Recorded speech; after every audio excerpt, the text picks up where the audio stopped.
Mumbai underworld के सभी जो प्रमुख गिरोह हैं वो ठंडे पड़ चुके हैं और बीते दशक भर में मुंबई की सड़कों पर 90 के दशक की तरह खून खराबा जो है वो नहीं हो रहा था। दाऊद इब्राहिम ने 2003 में अपने छोटे भाई इकबाल की दुबई से भारत वापसी के बाद भारत में अपनी हरकतें जो है वो बंद कर दी हैं। बिल्कुल, अरुण गवली, छोटा राजन, अबू सलेम अलग अलग मामलों में ये उम्र कैद काट रहे हैं। रवि पुजारी और बंटी पांडे जैसे जो छोटे मोटे गैंगस्टर थे वो भी अब जेल में। क्या इसी खालीपन का फायदा उठाकर लॉरेंस बिश्नोई का गिरोह जो है वो मुंबई में अपने पैर जमाने की कोशिश कर रहा है? क्या बाबा सिद्दीकी की हत्या मुंबई में एक बार फिर से आतंक का साम्राज्य कायम होने की ओर इशारा कर रहा है? हमारे सहयोगी जितेंद्र दीक्षित की खास रिपोर्ट आपको दिखाते हैं।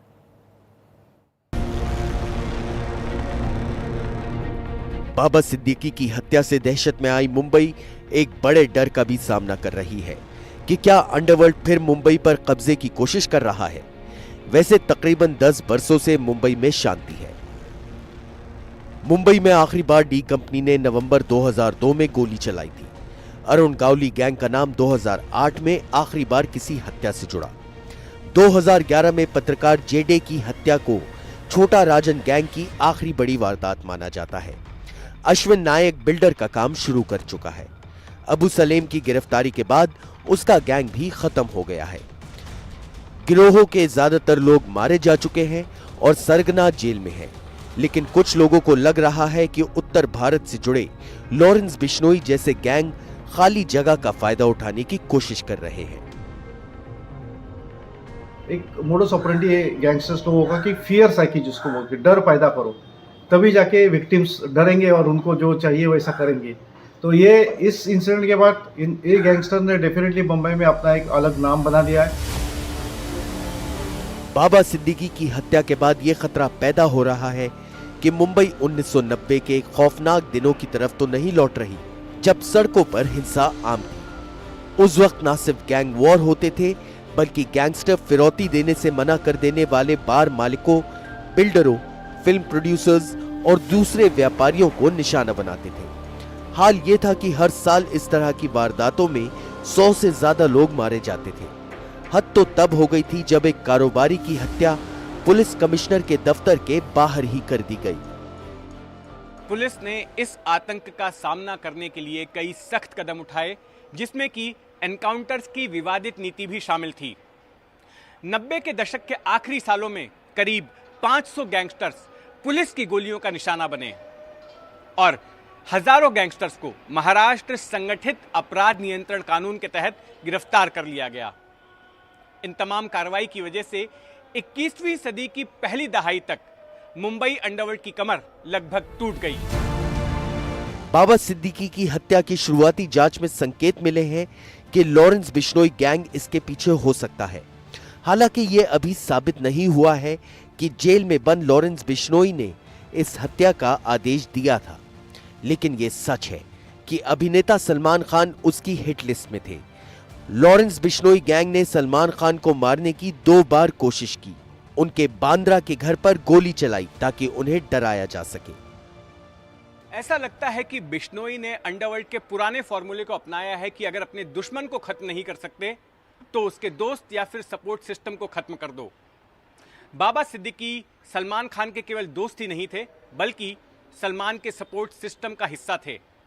जब Salman Khan hit and run मामले में फंसे, काले हिरण के शिकार के मामले में फंसे, तो बाबा सिद्दीकी उनके साथ खड़े रहे। इससे यह कहा जा रहा है कि बाबा सिद्दीकी को निशाना बनाकर एक तरह से बिश्नोई ने सलमान खान को धमकाने की कोशिश की है। बाबा सिद्दीकी रियल एस्टेट कारोबार में भी थे और हो सकता है कि इसमें उनके कुछ दुश्मन भी हों। इसीलिए पुलिस इस नजरिए से भी जांच कर रही है कि कहीं यह कारोबारी दुश्मनी का मामला तो नहीं है। सिद्दीकी की हत्या के कुछ घंटों बाद सोशल मीडिया पर किसी ने इस हमले की जिम्मेदारी लेते हुए पोस्ट डाली, जिसमें सलमान खान के दोस्तों को चेतावनी दी गई कि वो भी सिद्दीकी की तरह मारे जा सकते हैं। पोस्ट के आखिर में लिखे नारों से यह संकेत देने की कोशिश भी लगती है कि लॉरेंस बिश्नोई खुद को एक हिंदू डॉन के तौर पर भी देखना चाहता है। यह वही रणनीति है जो मुंबई के अंडरवर्ल्ड माफिया पहले भी इस्तेमाल करते रहे हैं। छोटा राजन गैंग ने मुंबई बम धमाकों के कुछ आरोपियों को मारकर खुद को राष्ट्रवादी गैंगस्टर दिखाने की कोशिश की। रवि पुजारी ने आतंकवाद के मामलों में बचाव पक्ष के वकीलों को और महेश भट्ट जैसे लेफ्ट समर्थक हस्तियों को धमकी देकर खुद को भी इसी तरह पेश किया था। दाऊद इब्राहिम ने भी मुंबई बम धमाकों की साजिश रचकर मुस्लिम समुदाय का समर्थन पाने की कोशिश की थी। इसे मुंबई दंगों में मारे गए मुसलमानों का बदला बताया गया था। उसकी गैंग ने उन शिव सैनिकों पर भी हमला किया जिनका नाम बीएनसी कृष्ण आयोग में दंगों में भाग लेने के लिए आया था। लॉरेंस बिश्नोई गैंग ने मुंबई में केवल 2 घटनाओं को अंजाम दिया है। अगर ऐसी घटनाएं बढ़ती हैं और उसका गिरोह मुंबई के अमीरों से फिरौती वसूलने के लिए आतंक फैलाने की कोशिश करता है तो मुंबई पुलिस को फिर से अंडरवर्ल्ड के खिलाफ जंग के लिए तैयार होना होगा।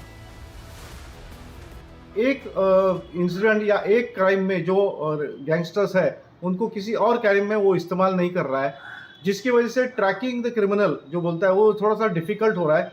लेकिन फिलहाल ये माहौल तो चलने वाला है कुछ दिन, लेकिन उसके बाद मेरे ख्याल से मुंबई पुलिस इसके ऊपर कुछ ना कुछ ज़रूर सॉल्यूशन ढूंढ लेंगे। जिस तरह से दाऊद गैंग और छोटराजन गैंग को ख़त्म किया है, मुझे नहीं लगता है कि लॉरेंस बिश्नोई गैंग ज़्यादा दिन तक चलेगा। 90 के दशक में अंडरवर्ल्ड के खिलाफ लड़ने वाले ज्यादातर पुलिस अधिकारी रिटायर हो चुके हैं।